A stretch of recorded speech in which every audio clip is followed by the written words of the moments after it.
Morning, everybody. What I wanted to talk about today is the idea of us being creators and co-creators within the realities that we're experiencing. And I want you to remember as well that when I'm talking about us being the creator, co-creator, I'm not talking about the role that we are having, the individual we see in the mirror every day. The individual that we see in the mirror, the role that we are playing, is the experiencer of the role of the experience we are having, but they are not the creator of it. So let's go ahead and start. When people have a hard time accepting the idea that they can be and are creators, co-creators in this reality, it's often because they see this reality as a single existence or a single reality. Also, when we view this reality as being real, we accept what we are told about this reality as truth, which means we accept the programs that are loaded by the ego mind into the brain as being true. These programs are what we are told and taught from the time we were born, and they're also the default programming within our DNA. Remember, the DNA is our memories. The DNA is memories. It's not a physical thing. We look at a world in which we are told has 7 billion people, and we can't understand how 7 billion people can co-create this reality, when most of us have problems just getting the family to agree on what to have for dinner or where to go on vacation, much less trying to agree on how our entire lives will play out altogether.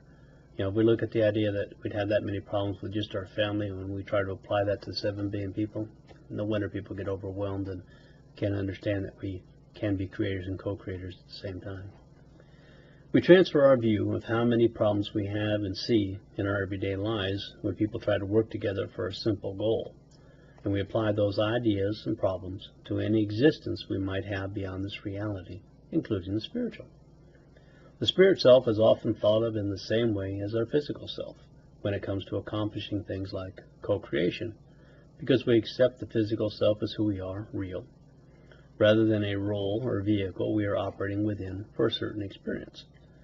We attempt to apply the limitations currently accepted and imposed by our brain to what is beyond our physical awareness.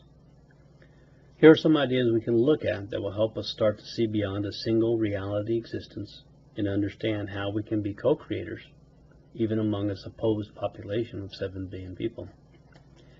One idea that can help is accepting that our reality is only one of many that we exist in at the same time, and that the role we are playing here is only one of many roles, each with its own separate point of awareness. And I've experienced that, to where I've been within other points of myself, and it was a very different person, yet that person was aware of being aware.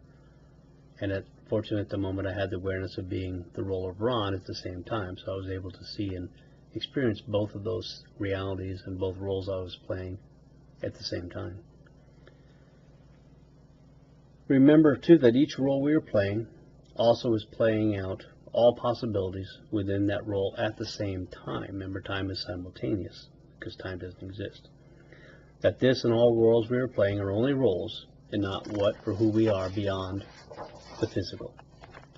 If we can start to accept that we in this reality are not real, and that this reality was created for us to play the role we are playing, then we can start to view what we are told about this world and reality in a different way. Just because someone said there are 7 billion people in this reality doesn't mean there are 7 billion people. Even if there were, how many of those people do you interact with 24 hours a day, part-time each day, and how many will you meet over the course of your life? And you'll start to see, when you look at that number, that you do not have to co-create your reality with more than a handful of people to have the experiences you are having. It has nothing to do with the 7 billion people. So when you think about it, you'll realize you have no first-hand evidence to support that anybody or anything that you are told exists beyond what you have seen or interacted with is actually even within the physical reality. Pictures, videos, books, and people telling you something is true doesn't make it so. Those things are all designed to make your reality seem larger, possibly even overwhelming, and more real. The handful of people you might interact with 24 hours a day, and those you will meet and feel connected with over the course of your life experience, are really all that you would have to co-create with, and even they exist within their own reality, which is separate from, yet connected to, and a part of your reality. And we could refer to those as separate universes within this universe. The idea is that each of us is our own universe, and we are coming together in a co-creation of our universes operating together, but each of us is operating independently within those same universes. So most of the people you see, and even many you will interact with, are just background players, what I refer to as sims or simulations. They're designed to fill in the reality, play background roles, and to make your reality experience seem more real. You ever wonder why, and this is kind of another concept here, ever wonder why humans can't see clearly very far away, and how little of the supposed world any of us will ever actually visit and walk upon? It's because the only reality that exists is where we are at the time. If we could see vast distances, then those areas or backgrounds would have to be clear and detailed, rather than blurry and indistinct as they are now. It's much easier to create a smaller area reality, detailed, than having to create an entire world all clear and visible at the same time. Remember as well that distance is also an illusion. And one of the things to think about is when say you're taking a trip and you're driving, like up here in the Northwest we have a lot of forests, where you're driving through the forests and the mountains, and you're told there's all kinds of wildlife and activities and things going on in there, but when you look at it, and you look at the remoteness and the vastness of it, you really have to wonder, excuse me, you really have to wonder how many people, if any, has ever actually been up into all those areas of the mountains and the wilderness, and are there really any animals or anything existing in there when you're not there? And of course my sense would be no. They only exist within the reality. Everything only exists in the reality in which you are currently, in the place where you are. When you are driving or taking a trip and passing through or near towns, homes, forests, deserts, and such, you are seeing backgrounds designed to make it seem like you are really taking a trip and what you're seeing is real. How would you know if anyone was in all those homes you pass, or that the town you pass through is a real town beyond what you can see? It becomes more detailed and real when you get out and start to interact with the background.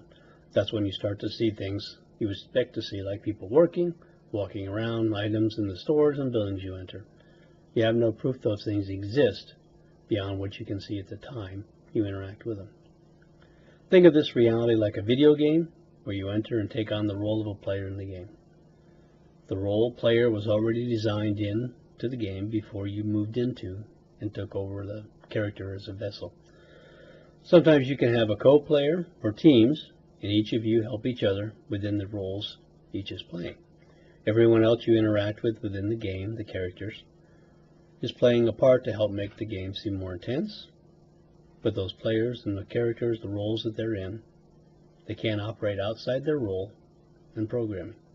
They can't be entered from outside the game without rewriting the program that controls them, meaning you would have to create a new reality and change that character to where they can now become interactive versus just being a sim or background player.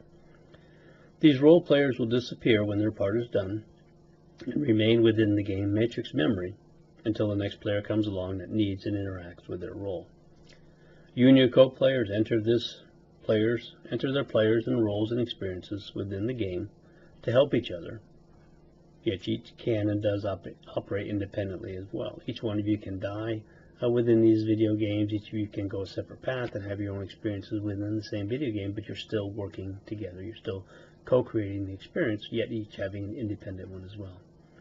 This is how we operate within this reality, our own universe. The universe, timelines, realities, and roles within them are co-created at the same time.